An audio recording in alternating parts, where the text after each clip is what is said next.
Interpretation का next question is Carl company on 1st Jan 20x8 the Carl group consisted of the parent, that is Carl company, and 2 wholly owned subsidiaries. There were no intra-group transactions during the year. The sale of the one of the subsidiaries, that was Sinker company, was completed on 31st December 20x8.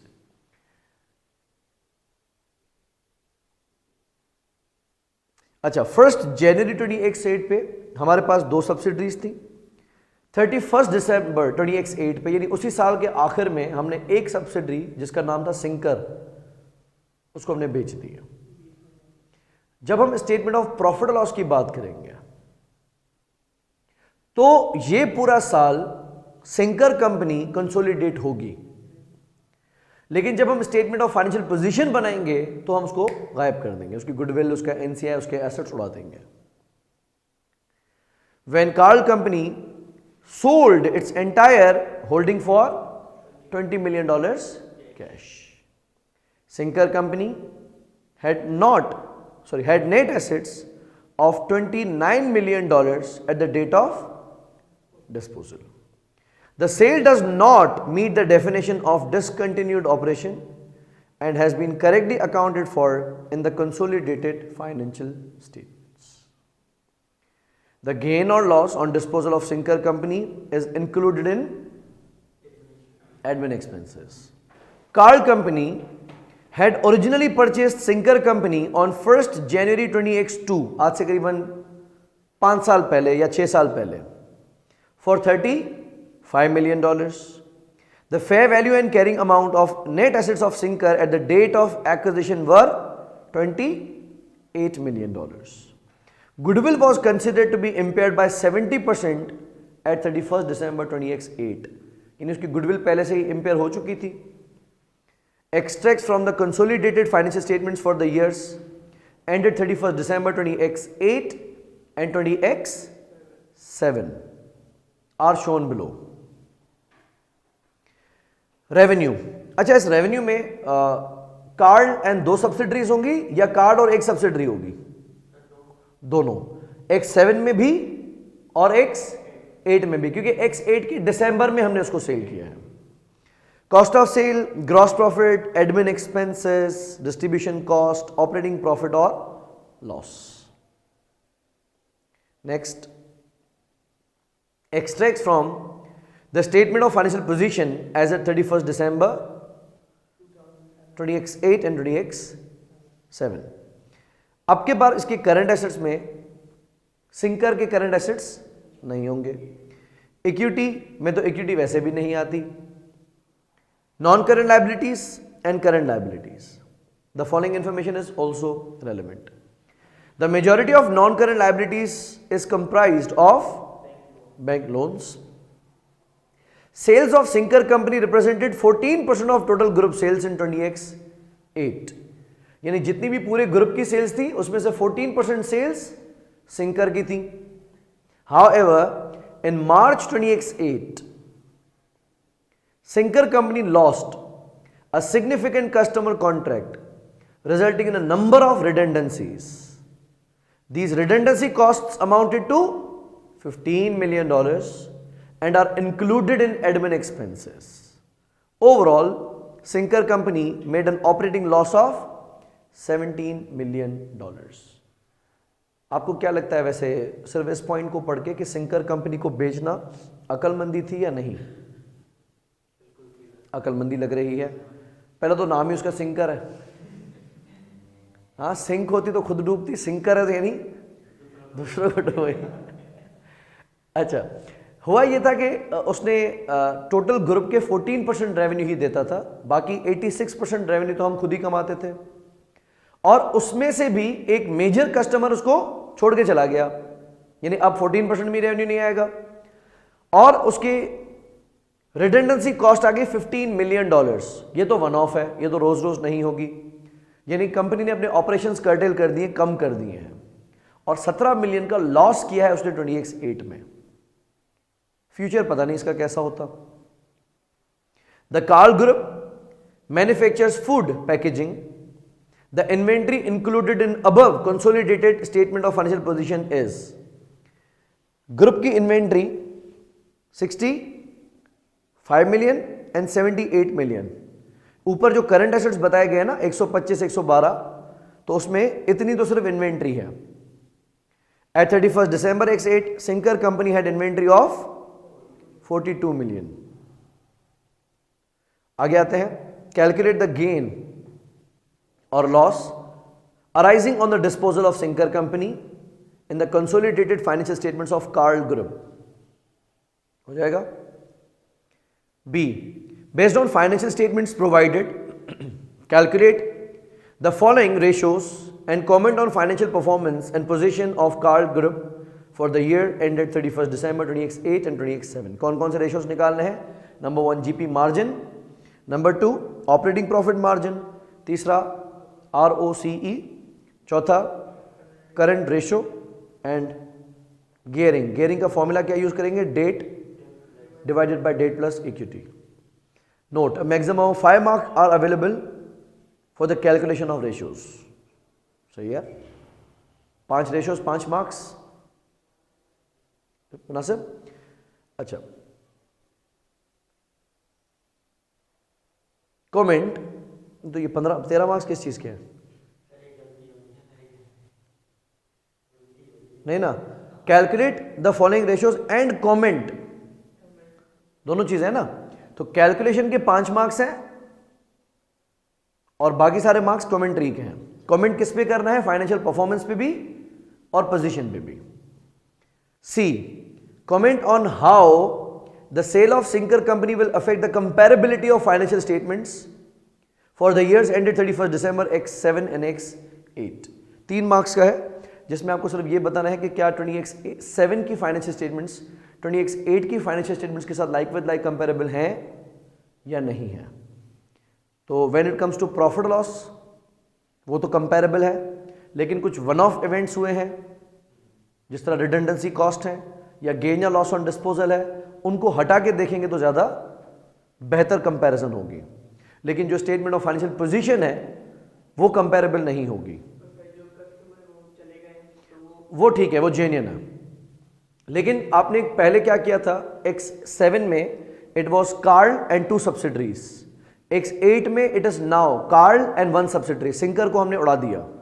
तो अगर profit loss है तो और आपने साल के आखिर में आके सब्सिडरी को डिस्पोज ऑफ किया है, तो उससे स्टेटमेंट ऑफ प्रॉफिट लॉस पे तो कोई नहीं फर्क पड़ेगा, क्योंकि 12 महीने की कंसोलिडेशन तो उसमें भी है इसमें भी है।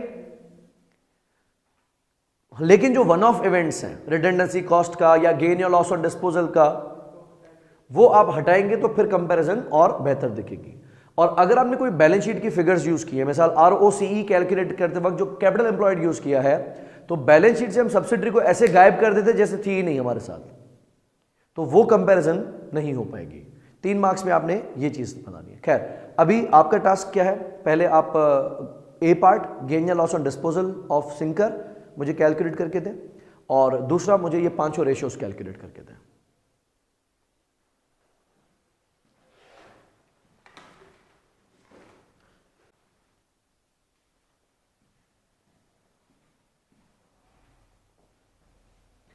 पार्ट ए में कैलकुलेट करना है गेन या loss on disposal of sinker company.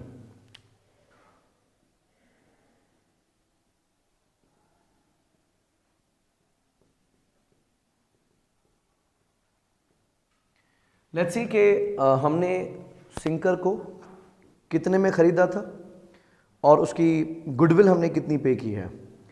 Question ने बताया था Carl company had originally purchase Sinker on 1 January X2 for $35 million. तो अगर हम इसकी गुडविल चेक करना चाहें तो पहले हमने रखा consideration, that is $35 million. Minus करेंगे इसमें से fair value of net assets at acquisition, जो कि इसने सवाल में बताया था at the date of acquisition उसकी फेयर वैल्यू और कैरिंग वैल्यू दोनों 20 8 मिलियन थी। तो गुडविल एट एक्विजिशन कितनी थी?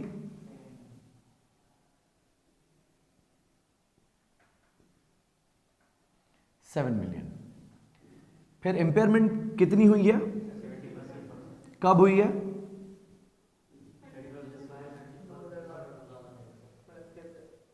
जब तक, मतलब ये जरूरी नहीं इस साल की हो, इस साल तक हो सकती है, ठीक है। तो इसका कितना? 70%।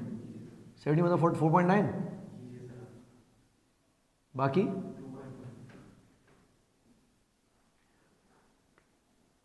2.1 की गुडविल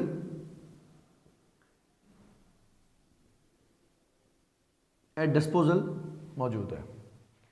जब आपने सिंकर कंपनी को डिस्पोज ऑफ कर दिया तो आपको कुछ पैसे मिले होंगे। डेबिट कर दिया, कैश और बैंक कितने में बेचा?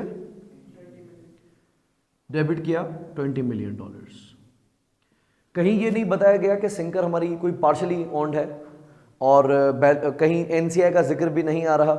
तो ऐसा लग रहा है कि सिंकर हमारी होली ओन्ड सब्सिडरी है। लिखा हुआ है होली ओन्ड सब्सिडरी है, तो एनसीआई है ही नहीं। क्रेडिट करेंगे गुडविल, बाकी गुडविल कितनी बची हुई थी? 2.1 मिलियन की, उसको उड़ा दिया। और जिस दिन डिस्पोज किया उस दिन सिंकर के नेट एसेट्स कितने थे? 29 मिलियन। उनको भी हमने डीरिकॉग्नाइज कर दिया।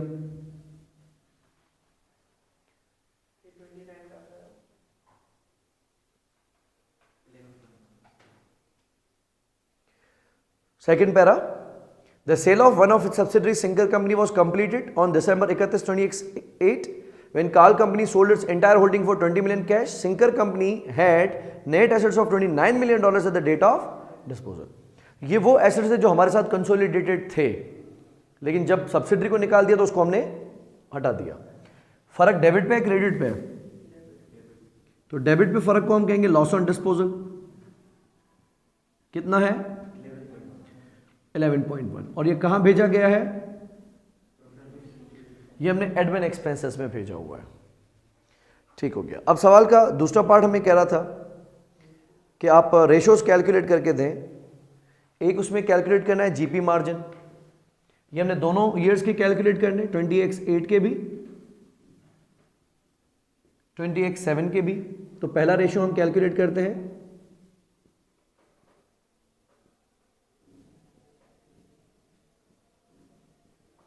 ग्रॉस प्रॉफिट मार्जिन कंपनीज का।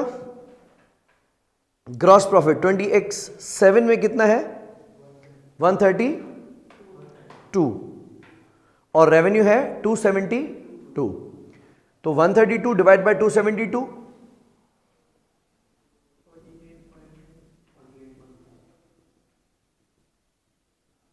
48.5%। वेरएस 20x8 में जीपी कितना है? 124 एंड रेवेन्यू है 289। तो जीपी कितना बना? 43 या 42.9 जो भी है। दूसरा कौन सा रेशियो निकालना है? Operating profit. Operating profit is PBIT. तो 20x7 में ऑपरेटिंग प्रॉफिट कितना है? 96 एंड रेवेन्यू 272। प्रॉफिट कितना बताया? 96 आउट ऑफ 272, 35.3। और x8 में 64 देख लेते हैं। अच्छा आप सॉरी, हाँ आप मुझे प्रॉफिट बता रहे हैं। 64 डिवाइडेड बाय रेवेन्यू, डायरेक्ट बता दें परसेंटेज में कितना है? 8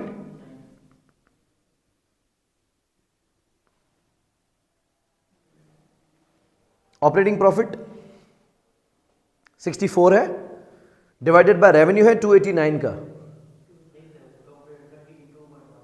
22.1। ओके 22.1। नेक्स्ट क्या बताना है? आरओसीई। कैपिटल एम्प्लॉयड के हवाले से, क्योंकि इसने हमें पूरी बैलेंस शीट तो नहीं दी है, तो कैपिटल एम्प्लॉयड निकालने के लिए हम equity plus non current liabilities कर सकते हैं, राइट। तो आरओसीई के लिए हम उठाएंगे पिबिट यानी ऑपरेटिंग प्रॉफिट विच इज 96,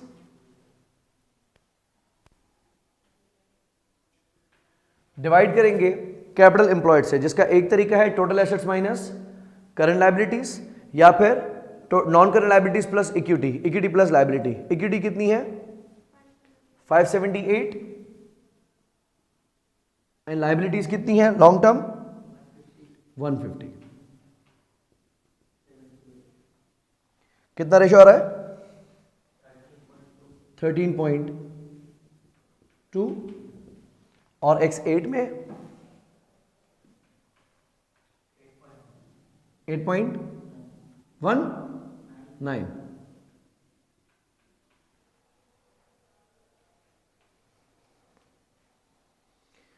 उसके अलावा we have to calculate the liquidity ratios. Liquidity में एक इसने हमसे मांगा है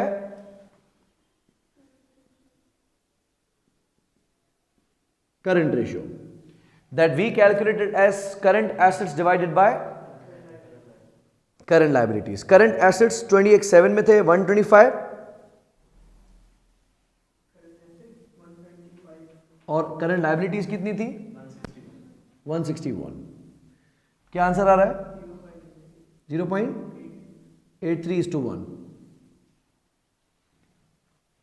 whereas 20x8 का अगर हम कैलकुलेट करें 77,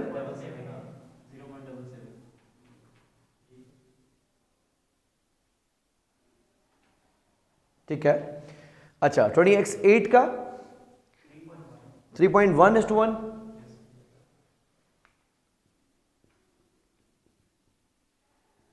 नेक्स्ट क्या रेशियो मांगा है? गियरिंग। गियरिंग मांगा है debt divided by debt plus equity. तो गियरिंग हमारी है, जो डेट है वो 150 है,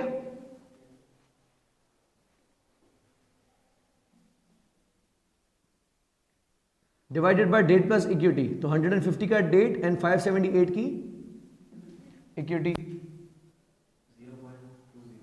यानी 20%, 20.6। एंड 20x8 की गियरिंग कितनी है? 30.9।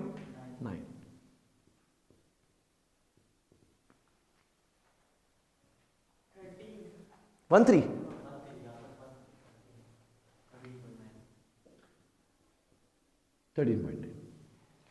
अब हमें करना है कमेंट, जो कि आपको सबसे ज़्यादा डरावना डेंजरस पार्ट लगता है, but I keep on repeating के लाइट नोट, इजी रखो इसको। सबसे पहले नज़र डालो रेवेन्यू पे। So when we start talking about the profitability of the group,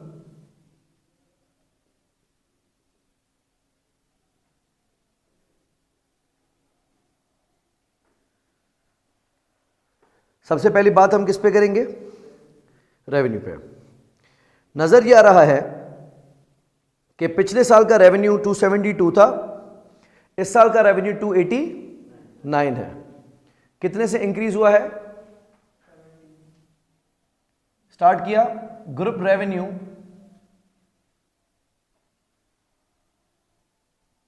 has increased bye absolute amount में बताओ तो $17 मिलियन। परसेंटेज में लिखना चाहे तो परसेंटेज में भी कर सकते हैं।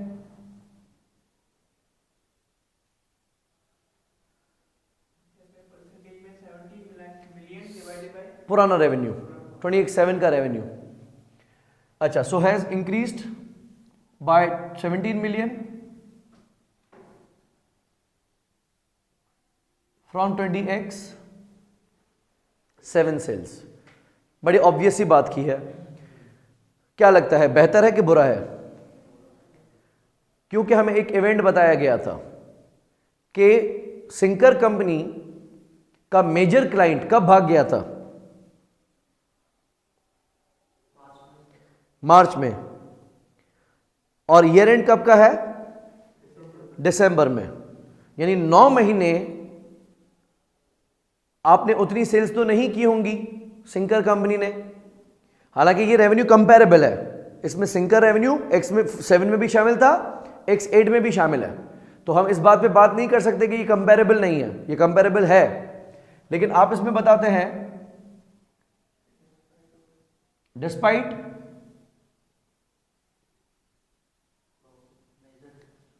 लॉस ऑफ मेजर कस्टमर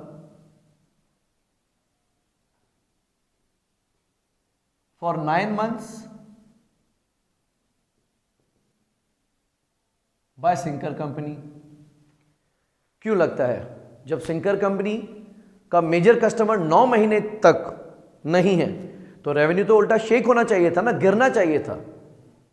क्या लगता है कि फिर भी रेवेन्यू बेहतर क्यों है? क्योंकि अकेले सिंकर का रेवेन्यू थोड़ी है, इसमें कार्ड और दूसरी कंपनीज का भी है। तो हम इसको बता सकते हैं कि this may be due to sales of other companies, या फिर card and other subsidiary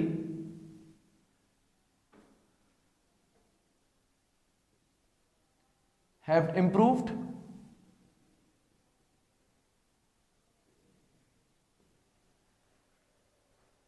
right. तो क्योंकि एक 14% रेवेन्यू वाला सेगमेंट अगर ड्रॉप हो जाए, गिर जाए, तो ओवरऑल ग्रुप की सेल्स तो कम होनी चाहिए थी, लेकिन फिर भी बेहतर हुई है। तो इसका मकसद कार्ड और जो दूसरी सब्सिडरी है, 2 ही सब्सिडरी है ना इसके पास, तो जो दूसरी सब्सिडरी उसका रेवेन्यू मुमकिन तौर पे बेहतर हुआ है, जिसकी वजह से ये रेवेन्यू बेहतर दिख रहा है। ठीक है, अच्छा अब हम आते हैं जीपी पे। जीपी का क्या सीन है कि पिछले साल ये 48.5 था, इस साल ये 43% है।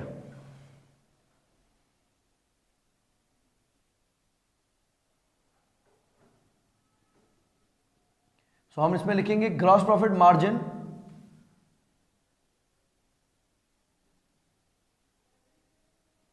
Has dropped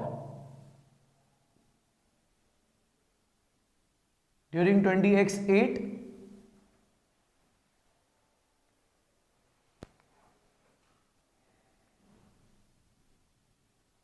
despite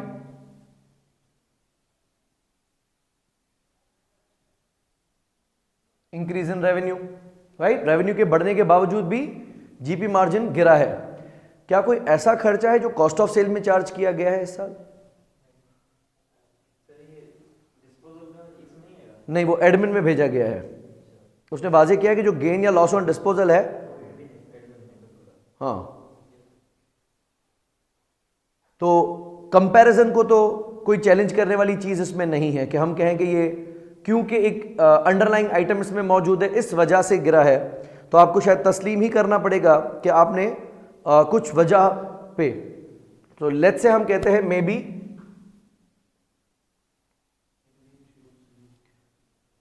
due to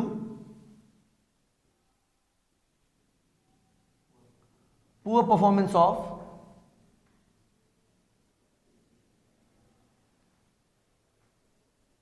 sinker company, because Sinker company का रेवेन्यू ड्रॉप हुआ है, मेजर कस्टमर चला गया है, तो उसके कॉस्ट ऑफ सेल तो हमारे कॉस्ट ऑफ सेल में शामिल है ना। हाँ, वो तो पूरा ही कंपनी का फूड पैकेजिंग का है।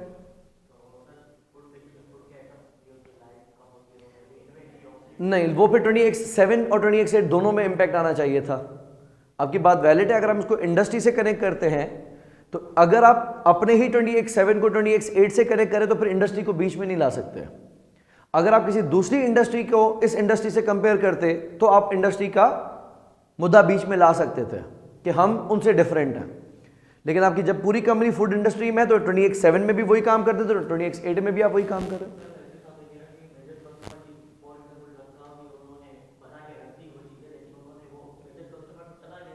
हाँ, पॉसिबल क्या आपकी बात वैलिड है कि हमने कुछ इन्वेंट्री बना के रखी हो, लेकिन अब थोड़ा स्ट्रेच हो जाएगा। अगर हम इस बात पे जाएंगे थोड़ा स्ट्रेच हो जाएगा। तो हमने सिंपली कह दिया कि सिंकर कंपनी की पुअर परफॉर्मेंस की वजह से, राइट, वो अभी इसमें नहीं आया, वो एडमिन में।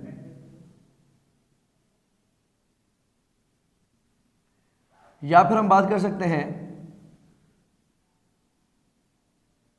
कि मे बी आपने डिफरेंट क्लास ऑफ कस्टमर्स को टारगेट करने शुरू कर दिया हो, जो आपकी सेल्स बढ़ी है, मे बी आपने सेल्स मिक्स चेंज कर दिया हो, पहले आप हाई मार्जिन वाली चीजें बेचते थे, अब आप लो मार्जिन वाली चीजें बेच रहे हैं, हो सकता है। तो सेल्स तो बढ़ी है लेकिन आपका एवरेज जो जीपी मार्जिन है वो कम हो गया है, ठीक है, इसमें बात होगी।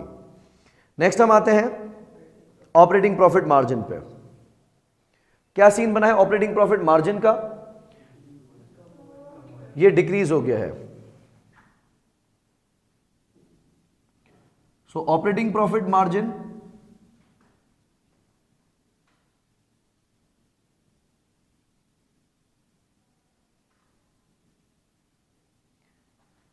ज्यादा गिरा है, 35 से, मतलब 1/3 हो जाएगा ये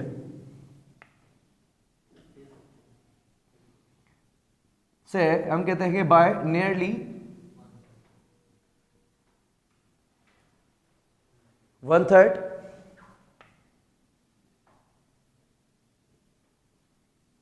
एज कंपेयर टू 20x7, ठीक है, ये हुआ है। क्यों? हाँ, अब हम बताते हैं कि ये फिगर ज्यादा हद तक कंपैरेबल नहीं है, क्योंकि इसमें एक तो रिडंडेंसी कॉस्ट शामिल है, दूसरा लॉस ऑन डिस्पोजल शामिल है, और तीसरा इंपेयरमेंट लॉस शामिल है।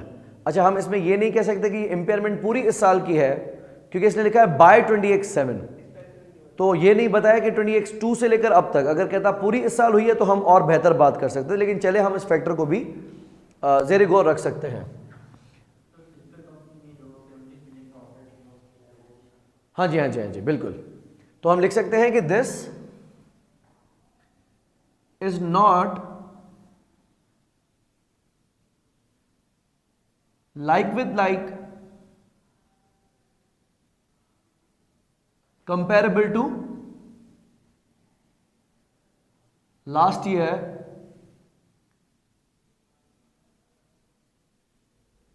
Due to some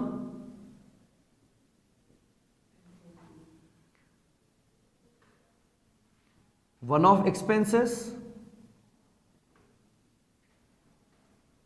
and operating loss of disposed subsidiary। कैसे पता चल रहा है? बाय 31 दिसंबर है के। अच्छा, हमें ऐसा लग रहा है कि जब से हमने सब्सिडरी को खरीदा है 20x2 से लेकर 20x7 तक, ठीक है, ऐसा लग रहा है। लेकिन अगर हम इसको यूज कर लेंगे पूरी की पूरी इंपेयरमेंट इस साल हुई है तो भी हम मान सकते हैं, इसको मान सकते हैं। अच्छा, हमने कह दिया कि इसको हम लाइक विद लाइक कंपेयर इसलिए नहीं कर सकते क्योंकि कुछ वन ऑफ एक्सपेंसेस हैं और वो सब्सिडरी जो डिस्पोज ऑफ हो गई उसके ऑपरेटिंग लॉसेस। वैसे अगर सब्सिडरी ने लॉस किया है तो किया है, लेकिन अगर हमने सब्सिडरी को ही बेच दिया तो उसका लॉस रिपीट तो नहीं होगा। लेट्स से हम कहते हैं कि for comparison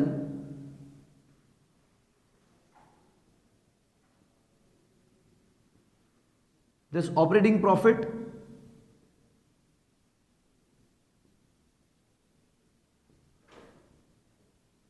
may be adjusted. कैसे एडजस्ट करेंगे?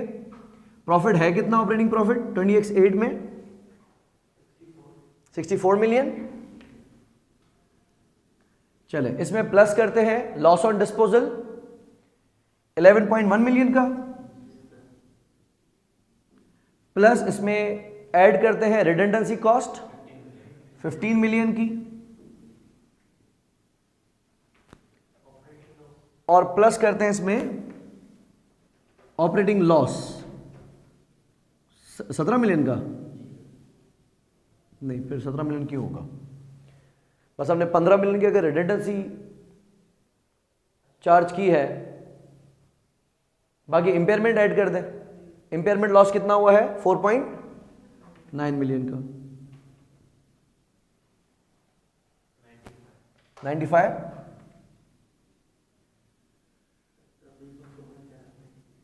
सॉरी 32%।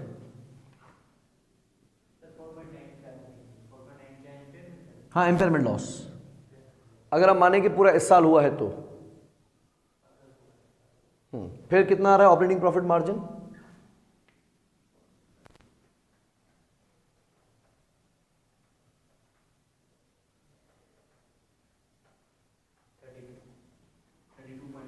ये 95 ठीक है, 32%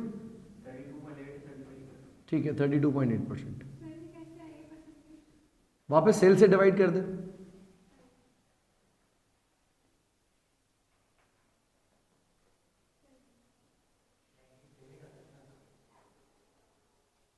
$97 मतलब हाँ हाँ वो भी कर सकते हैं, हाँ वो भी कर सकते हैं, लेकिन उसका रेवेन्यू भी तो आप अपने साथ रख रहे हो ना। फिर या तो सिंकर का रेवेन्यू उड़ा दो। फिर अगर आप सिंकर को टोटली हटा देना चाहते हो, मैं सिंकर नहीं हटा रहा, मैं सिर्फ वो वन ऑफ इवेंट्स हटा रहा हूं, ठीक है। अगर आप सिंकर को ही उखाड़ के फेंकना चाहो तो फिर रेवेन्यू में से उसका 14% रेवेन्यू भी उड़ा दो। खैर कैलकुलेशन हाँ बतानी पड़ेगी। अच्छा, अब इस पे आपका क्या ख्याल है? पहले आपका ऑपरेटिंग प्रॉफिट 35.3 था, अब 32.8 है। अब इस पे ज्यादा बहस करने की बात नहीं है, तो हम कह सकते हैं कि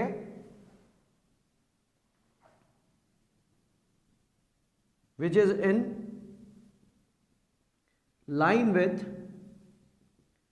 20x7 margin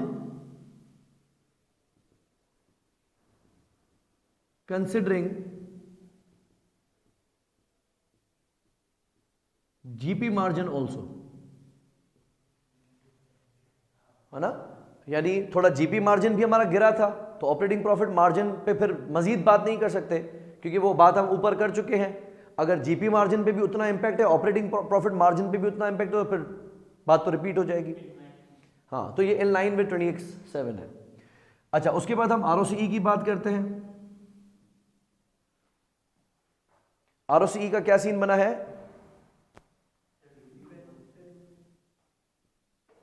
also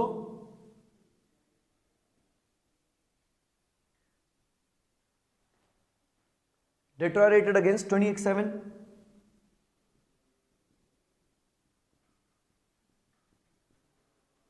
But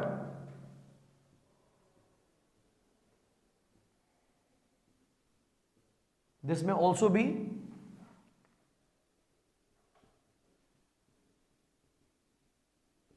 due to one-off expenses and loss or disposal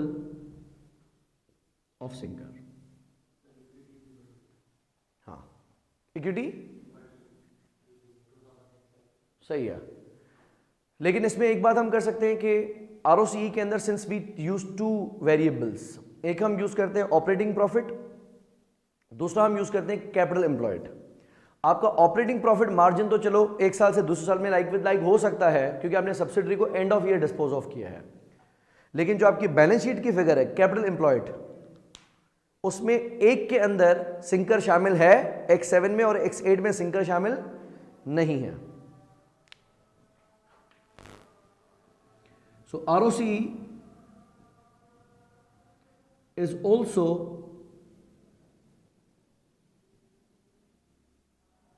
not comparable to 20x7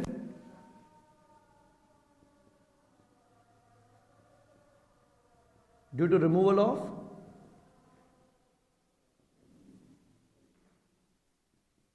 sinkers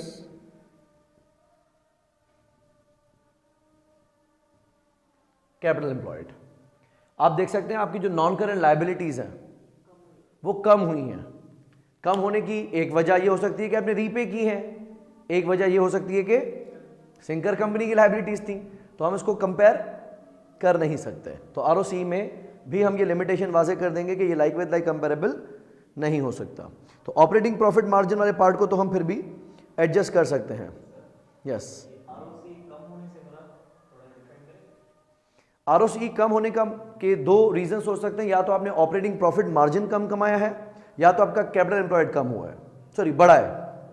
ठीक है, दो चीजें हो सकती है, या तो न्यूमरेटर बढ़ सकता है, या तो न्यूमरेटर कम हो सकता है, या तो डिनोमिनेटर बढ़ सकता है।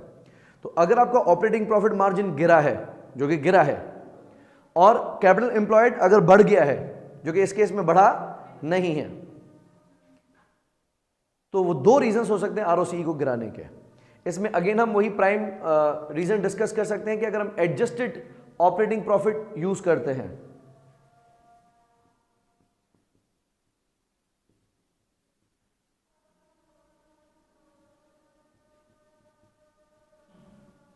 so if adjusted operating profit is used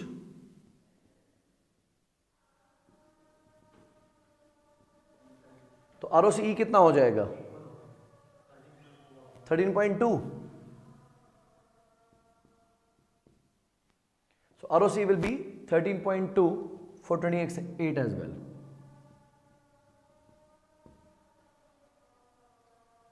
next हम बात करते हैं लिक्विडिटी यानी पोजीशन पे। एक हमने बात कर दी प्रॉफिटेबिलिटी, दूसरी हम बात कर देते हैं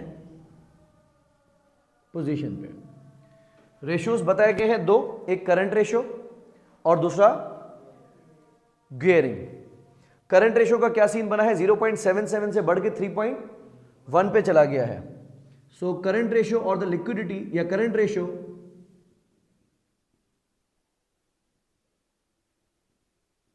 has improved drastically या considerably as compared to 2027। क्या वजह नजर आती है, क्यों ऐसा हुआ है?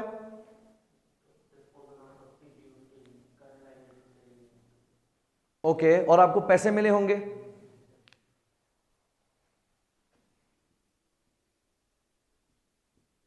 so maybe because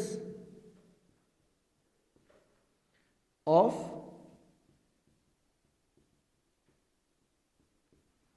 cash inflow of कितने में बेचा है? $20 मिलियन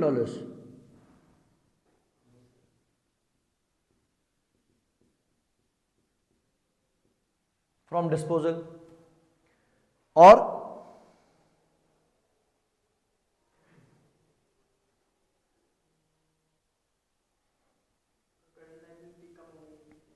करंट लायबिलिटीज कम हो गई हैं, कितने से?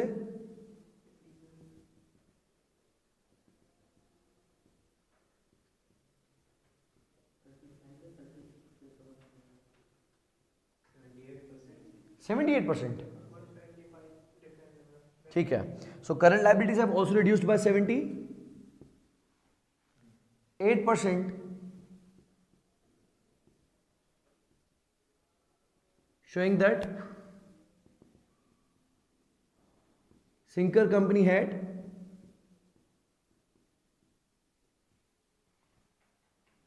large bank OD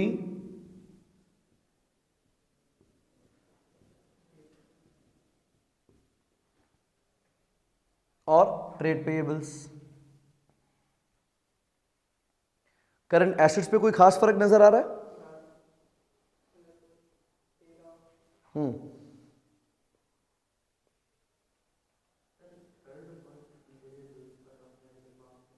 किस पे? जो 0.3 है। सवाल में 0.3 थी। Car company manufacturing food packaging. अच्छा, इन्वेंट्री के ऊपर, हाँ इन्वेंट्री के ऊपर बात कर सकते हैं कि पहले आपकी इन्वेंट्री थी 68, अब वो इन्वेंट्री है 65 है। अच्छा सॉरी, पहले 78 थी, अब 65 है। और इसमें जो सिंकर की इन्वेंट्री है वो 42 मिलियन थी, जो कि हटा दी गई है।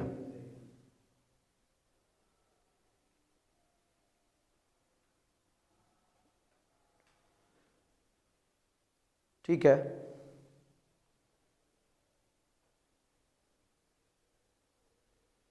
बात करने जैसी है नहीं मेरे ख्याल से इस पे कुछ।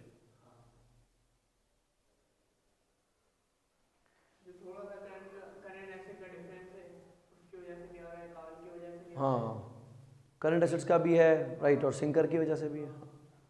बस इसमें हम लिख देंगे कि liquidity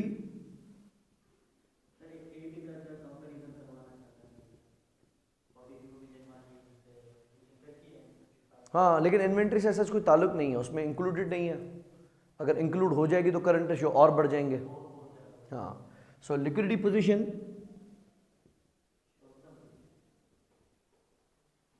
has improved by disposal of Singer company.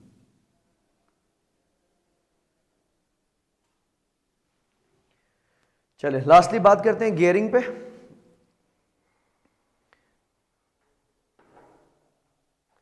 Gearing का सीन ये बना है कि 20.6 से 13.9 यानी करीबन 14% पे आ गई है।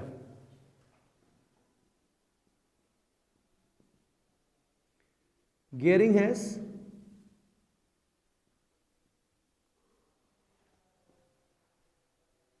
improved।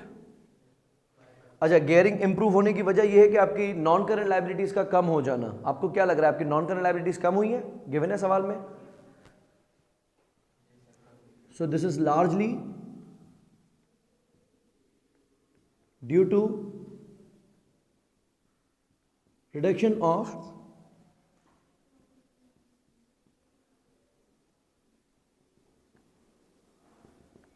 non-current liabilities,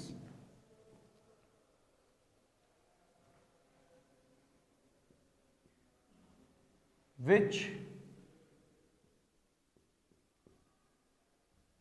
card company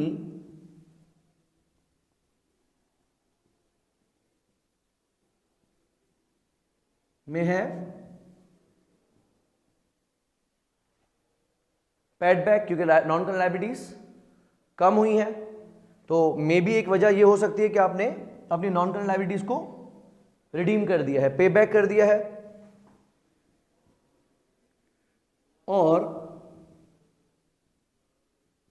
सिंकर्स liabilities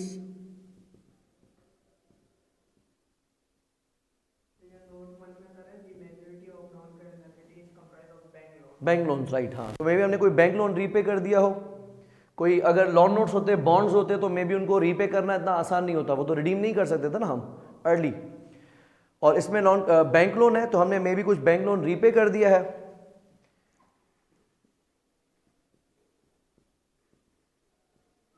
या फिर हम ये कह सकते हैं कि मे बी सिंकर की जो लायबिलिटीज थी वो बहुत ज्यादा हो सकती हैं।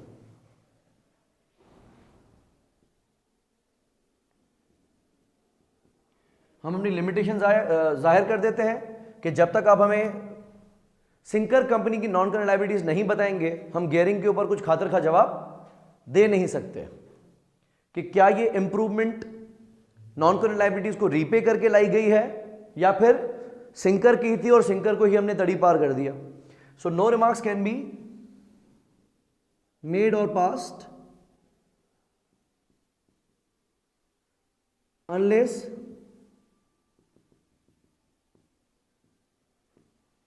liabilities of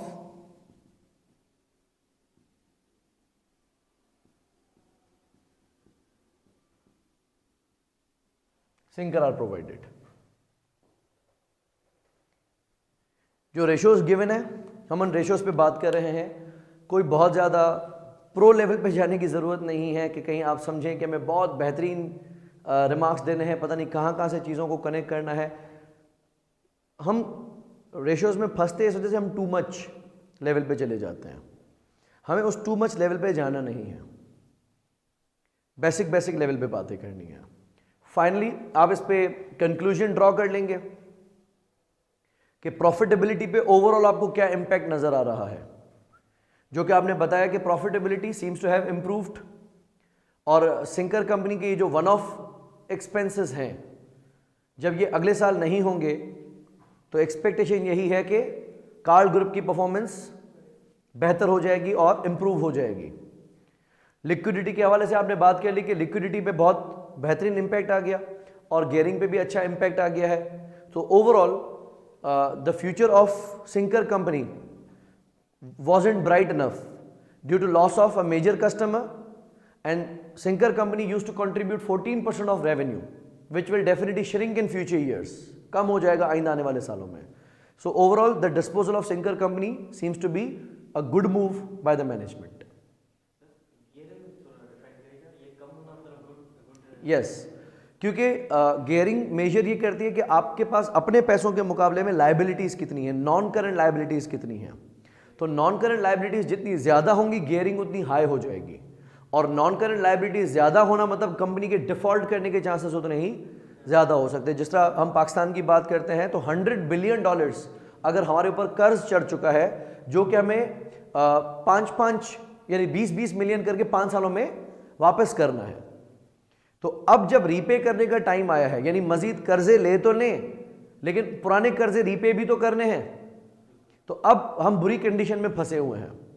अब जब तक आप अपने रिसोर्सेज से पैसे पैदा करना शुरू नहीं करते, आप मजीद लोन लेके मुल्क को चला नहीं सकते, उल्टा जो $100 बिलियन आपने देने हैं वो भी खतरे में है। तो अगर पाकिस्तानी गवर्नमेंट के पास अपने जाती इक्विटी ज्यादा होती, जाती एसेट्स ज्यादा होते, जाती इदारे होते, तो हम ये काम तो कर सकते ना कि अपने PIA को या अपने इदारों को बेच के वो लोन्स रीपे कर सकते हैं। लेकिन अगर आपके पास अपना भी कुछ नहीं है तो चुकाओगे कहां से? तो गियरिंग मतलब लायबिलिटीज नॉन करेंट जो कि आपने वापस करनी है as compare to your on equity. तो लायबिलिटी गियरिंग बेहतर हुई है, लेकिन उस पर हम कुछ बात नहीं कर सकते कि क्यों बेहतर हुई है, क्योंकि उसके बेहतर होने की वजह एक ये हो सकती है कि हमने लोन्स रीपे किए हैं, जबकि यहां सीधी सीधी वजह यह नजर आ रही है कि सिंकर कंपनी की जब लायबिलिटी शामिल नहीं है तो ये फेयर कंपैरिजन हो ही नहीं सकती गियरिंग की। वो होती रहती है। मिसाल रिटेन अर्निंग्स, हर साल जो आप प्रॉफिट करते जाते हैं वो कहां जाता है? आपके रिटेन अर्निंग्स में जाता है। तो बड़ी कितने से है वैसे इक्विटी? अगर आप डिफरेंस देखें 46, और प्रॉफिट फॉर द ईयर कितना है? ठीक है, और प्रॉफिट फॉर द ईयर कितना है?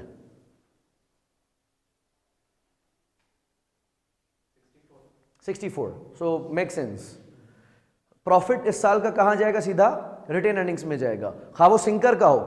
अब सिंकर को छोड़ देंगे लेकिन उसके प्रॉफिट तो नहीं वापस देंगे ना, जो अब तक कमाया वो हमारा, तो उसमें कोई बात करने जैसी बात नहीं है। लेकिन अगर पता होता कि कंपनी ने न्यू शेयर्स इशू किए हैं तो हम उस पर भी बात कर सकते थे कि कंपनी ने इक्विटी रेस करके लोन्स रीपे कर दिए हैं वगैरह।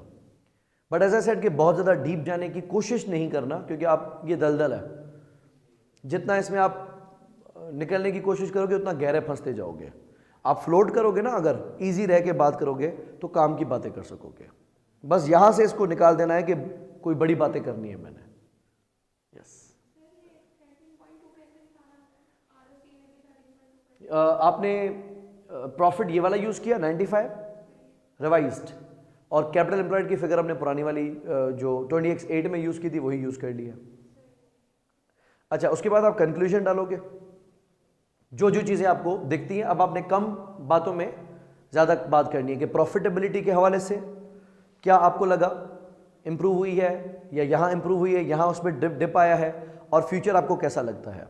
लिक्विडिटी के हवाले से आपको क्या लगता है, आपने उस पर बात कर ली, और फाइनली गियरिंग के ऊपर आपने बात कर ली, या ओवरऑल आपको कार्ल ग्रुप का फ्यूचर कैसा नजर आता है। तो आपने ये बता दिया कि इसने जो एक्शन लिया था आप उसको सपोर्ट करते हैं या फिर कंडेम करते हैं कि ये एक्शन इसको नहीं करना चाहिए था, कार्ड को या सिंकिंग को नहीं बेचना चाहिए था। हम उस पर बात कर देंगे।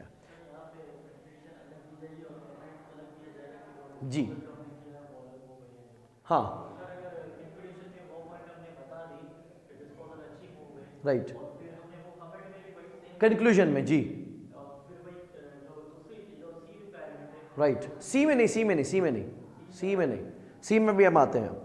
मैं सिर्फ कंक्लूजन की बात कर रहा हूं। तो कंक्लूजन में आपने क्या कर रहा है, इनमें से कुछ वो जो चीदा पॉइंट्स है ना वो रिपीट कर देनी है। जिस तरह चैट GPT का आजकल वो एक बड़ा फीचर चल रहा है कि आप उसको अगर बोलेंगे ना कि गिव मी सम टेक्स, तो वो पूरी फाइनेंशियल स्टेटमेंट से कुछ गाढ़े पॉइंट्स उठा के आपको बता देगा कि रेवेन्यू इतने से बड़ा है। यानी ये जो इंटरप्रिटेशन आप कर रहे हैं ये चैट GPT कर सकता है। तो आपने अगर उसको कंपनी की फाइनेंशियल्स दे दी और आपने उसको कह दिया कि मुझे इसमें से, इनफैक्ट माइक्रोसॉफ्ट में इसको इंटीग्रेट किया गया है विंडोज़ के अंदर, तो अगर आपने उसको कह दिया कि मुझे कुछ इसमें से टेक अवेज दे दो, कोई एक वीडियो मैंने देखी थी उसमें वो सारी गाढ़े गाढ़े पॉइंट्स उसने सामने रख दिए थे, तो आपने चैट जीपीटी का काम करना है। कंक्लूजन में आपने बिल्कुल उसको 3 से 4 लाइंस के अंदर वाइंड अप कर देना है कि how has been profitability, how has been liquidity, how has been gearing and how has been this action been. बस अब हम आते हैं सी पार्ट पे। सी पार्ट में पूछा है comment on how the sale of sinker company will affect the comparability. आपसे ये नहीं पूछ रहा कि सिंकर कंपनी को बेचना सही था या नहीं था, आपसे पूछ रहा है कि अगर हम स्टेटमेंट, फाइनेंशियल स्टेटमेंट्स को कंपेयर करना चाहें X7 और X8 को, तो क्या ये अफेक्ट करेगा? तो हम ये कहेंगे कि as far the statement of profit and loss is concerned, the financial statements of 20X7 and X8 are fairly comparable because both statements will include the entire performance of all parent and company and subsidiaries with only exclusion of some underlying or one-off items like impairment losses, redundancy charges and loss on disposal of sinker। ये आपने बात कर दी, लेकिन आपने ये कह दिया कि प्रॉफिट लॉस की कंपैरिजन में कोई खास फर्क नहीं पड़ेगा। हाँ, अगर मिड ईयर डिस्पोज ऑफ होती तो भी हम कहते हैं कि कंपैरिजन नहीं है, क्योंकि उसमें 6 साल की परफॉर्मेंस में, उसमें पूरे साल की परफॉर्मेंस है। फिर आप आएंगे स्टेटमेंट ऑफ फाइनेंशियल पोजीशन, देखो 3 मार्क्स का है, खींचना नहीं है। फिर आप आएंगे स्टेटमेंट ऑफ फाइनेंशियल पोजीशन के ऊपर, जिसपे आप वाज़ेह तौर पे लिखेंगे that the 20X7 financial position will include the position of card and both subsidiaries, whereas since it was disposed on the last day of the year, the 20X8 statements will not be including the position of Sinker Limited. Therefore, the financial statement, the statement of financial position for both the year is not like with like comparable. बड़ा बुनियादी, और बहुत सारे सवाल ऐसे ही होंगे, आपको लगेगा ये क्या पूछ दिया। यू कैन रिकॉल F3 के अंदर या किसी बेसिक के अंदर आपसे बोलता है कि क्रेडिट पे परचेजेस की उसकी डबल एंट्री बताएं, आप उसमें डबल सोचते थे। सीधी बात है भाई, क्रेडिट पे परचेजेस की हैं, debit purchases, credit payables, option मौजूद भी है, लेकिन हम बोलते नहीं कुछ तो गड़बड़ है दया।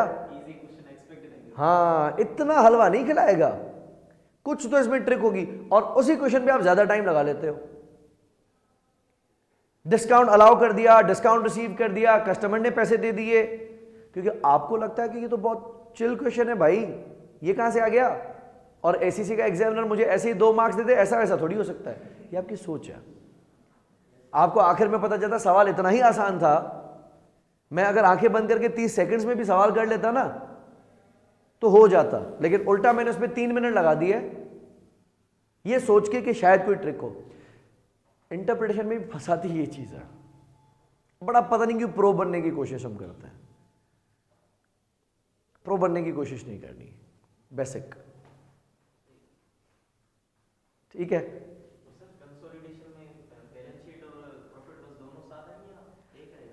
आपका सवाल यह कि स्टेटमेंट ऑफ जो कंसोलिडेटेड फाइनेंशियल स्टेटमेंट्स है उसमें वो statement of profit loss they and statement of financial position एक साथ दे, क्योंकि ये जो 20 मार्क का CRQ है ना, वो 20 की 20 वो एक चीज से नहीं निकालता। मिसाल इस सवाल को हम देखते हैं, तो डिस्पोजल के कितने 3 मार्क्स दिए इसने, 3 मार्क्स इसके दिए, 4 मार्क्स इसके दिए, हलवा खिलाया, 5 मार्क्स इसके दे दिए, 9 मार्क्स तो इसने यहां से उड़ा दिए, बाकी 11 मार्क्स में भी 3 मार्क्स तो कंपैरेबिलिटी पे बात की,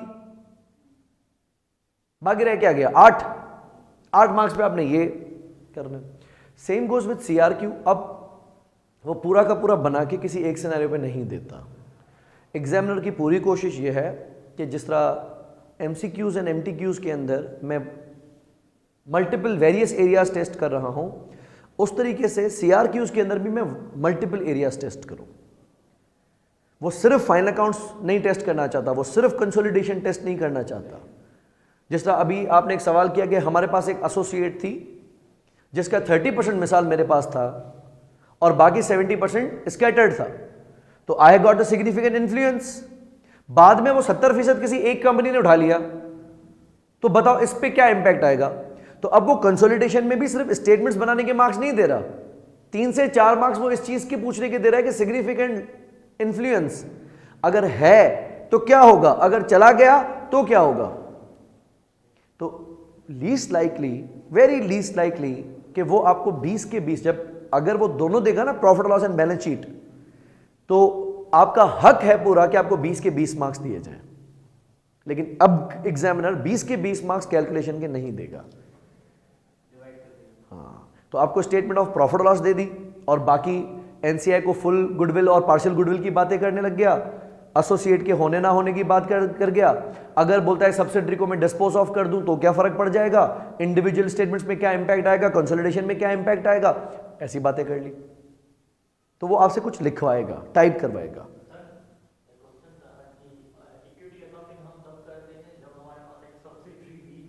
हाँ जी, हाँ जी, राइट, नहीं कर सकते। करेक्ट। देखो, एक मैंने आपको बताया था इंडिविजुअल स्टेटमेंट्स, एक मैंने आपको बताया था consolidated financial statements. Consolidated financial statements में भांजे भतीजों की नहीं बना सकता।